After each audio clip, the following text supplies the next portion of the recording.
മലയാളത്തിൽ നിന്നുള്ള ആദ്യത്തെ പാൻ ഇന്ത്യൻ സിനിമ ഏതാണെന്ന് നിങ്ങൾക്കറിയാമോ? 1959 കന്നഡയിൽ റിലീസായിട്ടുള്ള മഹിഷാസുര മർദിനി എന്ന സിനിമയാണ് ഇന്ത്യയിൽ രേഖപ്പെടുത്തിയിട്ടുള്ള ആദ്യത്തെ പാൻ ഇന്ത്യൻ സിനിമ. അന്ന് അത് ഏകദേശം 7 ഭാഷകളിലായിരുന്നു റിലീസ് ചെയ്തത്. പാൻ ഇന്ത്യൻ സിനിമ എന്ന് പറയുമ്പോൾ അത് ഉണ്ടാക്കിയിരിക്കുന്ന ഭാഷയിൽ നിന്നും മറ്റു ഭാഷകളിലേക്ക് ഡബ് ചെയ്ത് അത് ഒരേ സമയം പല സ്ഥലങ്ങളിൽ റിലീസ് ചെയ്യുമ്പോഴാണ് ഒരു സിനിമയ്ക്ക് പാൻ ഇന്ത്യൻ സ്റ്റേറ്റസ് ലഭിക്കുന്നത്.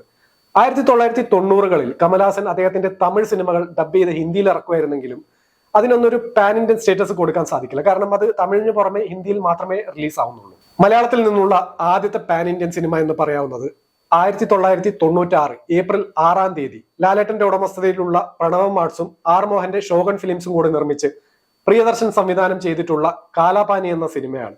കാരണം അത് മലയാളത്തിന് പുറമെ ഹിന്ദിയിലും തമിഴിലും തെലുങ്കിലുമാണ് റിലീസ് ചെയ്തത്. നിങ്ങളുടെ അറിവിലുള്ള പാൻ ഇന്ത്യൻ സിനിമകൾ താഴെ കമന്റിൽ പറയാം.